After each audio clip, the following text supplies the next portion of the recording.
There were a lot of things like maybe 30 years ago that we were very familiar with that were going on, but nobody was talking about that. Part of it is people finding a way and a means to talk about that. And that's one of the great things about art. One of the highest forms of humanity is our art. This is Hourglass, the podcast for United Way of King County in Seattle. Coming up, we'll hear from Russell Brooks of Red Eagle Soaring, an Indigenous youth theater group that uses art to tackle issues that young people face each day. United Way proudly supports Red Eagle Soaring, which is slated to perform at the Seattle Arts and Lectures Encore event featuring Indigenous author and scientist Robin Wall Kimmerer on December 9th at Town Hall in Seattle. We'll also hear about United Way's Our Neighbor Fund and an upcoming volunteer opportunity. I'm your host, Joe Burris. Thanks for tuning in. For more than 30 years, Red Eagle Soaring Indigenous Youth Theater in Seattle has drawn young people from the King County region to Olympia and even Bellingham, all eager to develop their artistic talents through traditional and contemporary performances. Red Eagle Soaring teaching artists train youth in all things theater, while helping them to build communities that share, promote, and support Indigenous culture. And the teaching artists allow the youth to stretch the bounds of creativity, which means it's not surprising that this year, one of Red Eagle Soaring's performances was Dracula Spectacular, an Indigenous take on the Bram Stoker horror classic. That was followed by its sequel, Revenge of the Rat. And the group this year staged a performance called Raven Cracked the Ram, a play rooted in Indigenous storytelling. Yet the teaching artists at Red Eagle Soaring have encouraged, if not empowered, the youth to use art to raise awareness and invoke action on mainstream issues. And the youth have responded with performances about topics we adults rarely talked about openly, much less turned into stage plays when we were kids. Among the topics Red Eagle Soaring youth have transformed into stage plays are alcohol abuse, suicide, domestic violence, police brutality, and environmental justice. They also did a reenactment of the 1971 takeover of Fort Lawton in Seattle that led to the creation of the 20-acre Daybreak Star Indian Cultural Center. After performing on location for more than 30 years, Red Eagle Soaring last year opened a theater of its own at Station Space, a new culture and arts hub for youth at Seattle's King Street Station. This year, Red Eagle Soaring's cast also performed at the Act Theater, at the Whidbey Island Shakespeare Festival, the Seattle Waterfront, and in Spokane at the One Heart Native Arts and Film Festival. Red Eagle Soaring cast are also known for their powerful welcoming celebrations, which they staged last year to kick off United Way of King County's Community Barbecue in Renton. On December 9th, you can catch the cast performing their welcoming ceremony at Town Hall during the Seattle Arts and Lectures Encore event featuring Indigenous author and scientist Robin Wall Kimmerer. Red Eagle Soaring is also a member of 2 United Way of King County community partnerships. It is part of the Indigenous Communities Fund, a resource that United Way launched in 2020 to address COVID-19's impact on the Indigenous community. And it is a member of the Racial Equity Coalition, a group of 14 nonprofit organizations of color that offer after-school programs that help youth of color celebrate their cultural identities. United Way of King County is proud to support Red Eagle Soaring and its efforts to empower Indigenous youth to express themselves through traditional and contemporary performing arts. Earlier this year, we sat down with Red Eagle Soaring director Russell Brooks about the organization's 30-year impact on Indigenous youth and how some of society's most pressing issues show up in their plays. Here's what Russell had to say. Our stories, we have it in our mission that it's through both traditional and contemporary performing arts. And by that, our Native people are the original storytellers of this land and culture bearers. There's traditional stories that have come up through, a variety of our different tribal communities. I mean, Seattle, even though there's a lot of focus on, Northwest or Coast Salish, communities, and because this is where we live and we have youth from those tribes, but being that Seattle's an urban area, we're very intertribal and we have youth that are from Native nations that are from other regions and areas of the continent. And so it's interesting because like some of the traditional stories that come up through like our tribes or things that have been shared with us, we've adapted to plays that, have timeless teachings, still very culturally relevant lessons that are still relevant in the modern sense, even though they're ancient stories. But then at the same time, our youth come together and they take creative action to address issues that affect their lives now. And so they'll come together with kind of the guidance of a teaching artist or teaching artists, and they'll create a play of their own that sometimes it's maybe reflected through animal characters, maybe it's, reflected through, human characters, whatever. But, there's a variety of topics that they will address and take head on that, affects their lives and the communities today. So they've done everything from plays that reflect like, anti-smoking campaigns, alcohol that suicide, like some very big issues that have been reflected through bullying, that kind of thing, that have been reflected through their work that they've created. But they also take things on in a bigger social context. So anything related to like social or environmental justice. We've done plays around that related to like the salmon runs in Washington and the Native people's rights to fish. Also, police brutality. The John T. Williams case that was here in Seattle a number of years ago. We had youth that with the help of teaching artists had a play called The Right to Justice that was a result of that. There's been also like Daybreak Star, Discovery Park, the takeover of Fort Lawton that was a historical event here in Seattle. There's a play titled Resurrection City that our youth took that and made a play and a story out of as well. So, anyway, it's just this kind of give you an idea, but there's a variety of things that whether it's just general topics, whether it's something that maybe is related to certain historical events that have been relevant in the Native community, again, like social, environmental justice, or if it's, again, traditional stories that have, cultural relevance and like timeless teachings. Mm-hmm. Our youth have really, really covered a lot of ground as far as the type of work that they do through their performances and productions. That's interesting because when I look at a lot of the storylines that young people choose, man, I don't want to get my age, but I'm old enough to remember when Nissan was Datsun. Oh, right. And I don't remember us really doing a lot of plays, classroom plays, watching plays about bullying. Yeah. And it's watching plays about suicide. Mm-hmm. And it is really rewarding to know that young people feel even comfortable enough with their voices to not only express that, but to put it in a genre. Right. And present it to an audience. Yeah. Yeah, it's interesting. I totally agree with you. It's interesting seeing the change that has taken place even over the last 20 or 30 years. I think certainly the rise of technology has really, aided us in just our connectivity in different ways. Our youth did a play a few years ago that really kind of centered around like the epidemic of, missing and murdered Indigenous women too.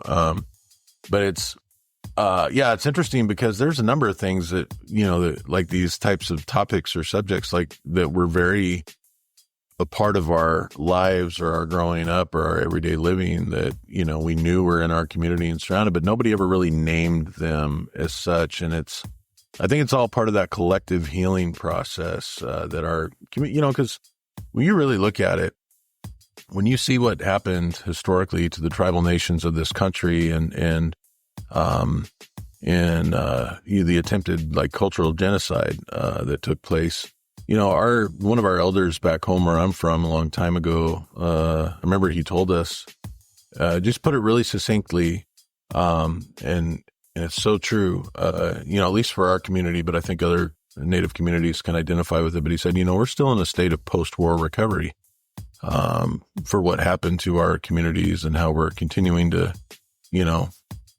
try to move forward and evolve and still heal from the past,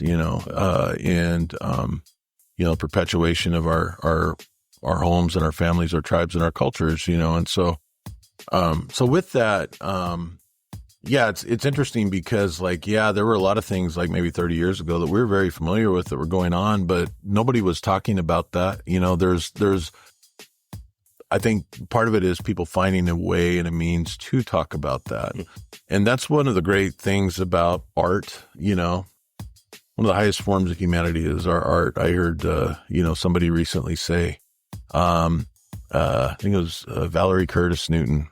She said something along those lines, UW professor, and also a great director, in her own right. But I think it's true, it's like these subjects, like art is a way to talk about them. Art is a way to process them. Art is a way to collectively heal as a community together from some of the things that have, some of the historical trauma and things that, have happened or that, we continue to try to make sense of or just try to, to move beyond and heal from. So anyway, so it's interesting because, our youth have really kind of taken the bull by the horns, so to speak, with those certain topics. And I think Red Eagle Soaring has given them the platform and also the confidence to find their voice, to be able to do that. I can't tell you how many youth I've seen come into our program that have been very shy, very introverted, almost like they could barely say their names in front of a group when they're first introduced, right? And it's amazing after they go through the process of just having a production or two, how they start to get confidence in their voice. They start to get confidence in trying new things. I've had a number of youth that, because of Red Eagle Soaring and because they started doing our productions, they went back into their schools, their public school system here in the area, and tried out for a part in the school play and got it. So like we have more Native kids like showing up in other areas that way because Red Eagle Soaring kind of gave them that foundation and that ability to gain their confidence to be able to, to go take healthy risks.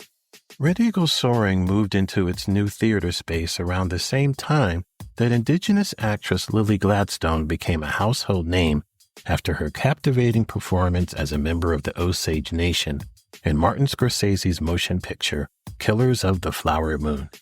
Gladstone is Blackfeet and Nimiipuu, was raised on the Blackfeet Reservation in Montana, and went to high school in Mount Lake Terrace.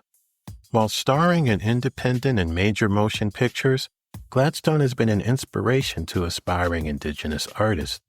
She's even served as a teaching artist at Red Eagle Soaring. In 2016, at its Summer Youth Arts and Performance program, and during the pandemic when she conducted a virtual acting workshop. Gladstone's performance in Killers of the Flower Moon earned her a Golden Globe Award and an Academy Award nomination. It also ushered in a long overdue interest in Indigenous art and storytelling, as well as a report from the University of Southern California's Annenberg Inclusion Initiative entitled Native American Representation Across 1,600 Films, The Lily Gladstone Effect. The report said that of the 1,600 top films from the past 16 years, less than 0.25% of all speaking characters were Indigenous, and 1/4 of those parts were played by non-Indigenous actors. Monica Roxanne Sandler, a film historian at Emory University, said in a Time magazine interview that Gladstone is a rare example of an Indigenous woman playing a strong Indigenous woman character in a Hollywood film. After Gladstone's Academy Award nomination, Sandler questioned whether there will be more opportunities for Indigenous representation in mainstream art. or whether Gladstone's performance will be a one-off. Brooks says Red Eagle Soaring has long been a launching pad for Indigenous youth to pursue fields in the arts. He added that he views the newfound mainstream interest in Indigenous art with some mixed sentiments. It's interesting because it feels like it's been such a long time coming, and yet it's really only the beginning of a whole new era. And it's interesting how the opening of Station Space and our theater space at King Street coincides with that. Red Eagle Soaring's history over the last 32 years has been, we've been a very grassroots organization, very unique. There's not many organizations, if at all, like around the country that exist like ours, even though, Native people are all over this continent. But, we have some very unique programming that we offer our Native youth in the area. And now our programming has expanded because we're doing more collaborative work with our other, BIPOC serving organizations. We have had youth that have gone on to do some major things. We have, actually one of our youth that was directed in Kevin Costner's new project last year by Kevin, that he's, he had a role in that, called Horizons. Misty Upham, who was in a number of, major motion pictures, was also, a student of ours and got her start in Red Eagle Soaring.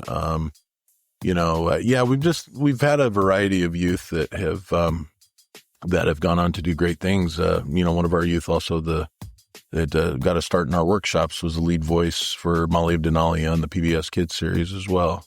So, it's just like there's all sorts of opportunities that will continue to grow and increase for our youth. And I think it's really important that what our programming is designed to do is to give them that foundation of community, because through Red Eagle Soaring, they form really healthy, lifelong relationships with other people and are really, rooted here in community so that, the sky's the limit, but whatever they go on to do, that they always know who's got their back. They always know that we're there for them, that, they have a creative home that they can come home to, and then they can come back and share their own stories about where they've been and what they've done. And also how they got their start. And I think that's going to inspire like the coming generations of our youth that come up through our program.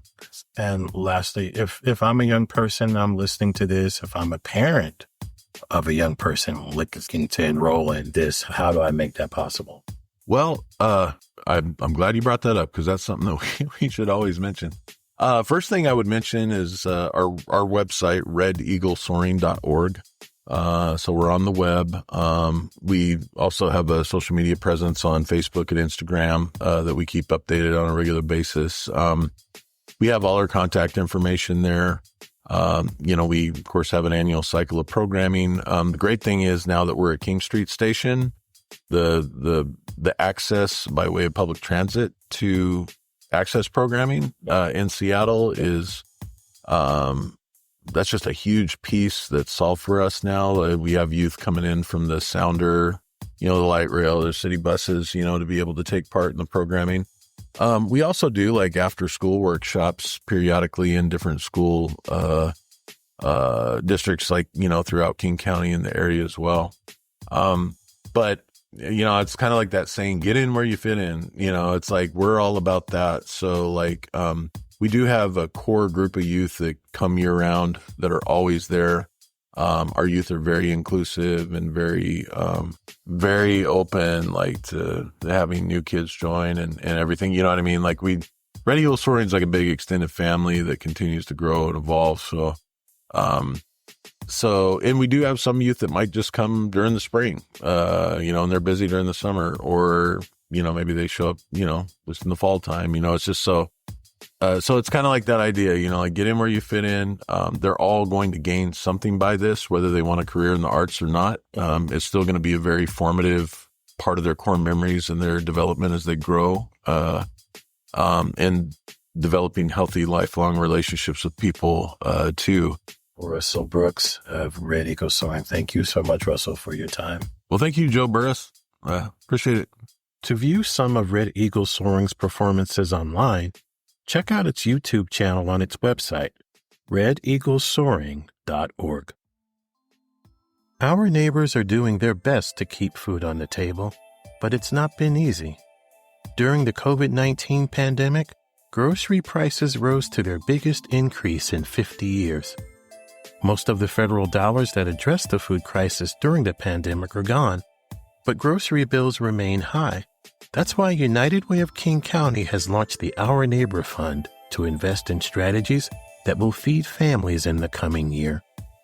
Our Neighbor Fund will help expand our home grocery program to provide 5,000 families with free groceries each week, and it will help an additional 100 schools in King County implement the Breakfast After the Bell program, impacting 49,000 students. We're asking you to please make a gift to the Our Neighbor Fund so that we can serve more of our neighbors. For more information or to make a donation, log on to uwkc.org/donate. Join us for the Holiday Exchange with Community Passageways on December 7th from 2 p.m. to 6 p.m. at 306 23rd Avenue South, Suite 101 in Seattle. Here's a chance to roll up your sleeve and take action against homelessness, hunger, and poverty. You can help United Way grantee Community Passageways assist their neighbors with all-day festivities, including painting and games. For more information, log on to uwkc.org/events. At United Way of King County, we are working side by side with communities to build an equitable future for everyone. Hourglass United Way is a podcast that highlights how we and our partners spend time making a difference in our communities. Our work is made possible by the generous donations from people like you. Please send comments and suggestions about our podcast to hourglassunitedway@gmail.com. To learn more about our work or to support United Way, log on to uwkc.org. I'm your host, Joe Burris. Thanks for listening. Until next time.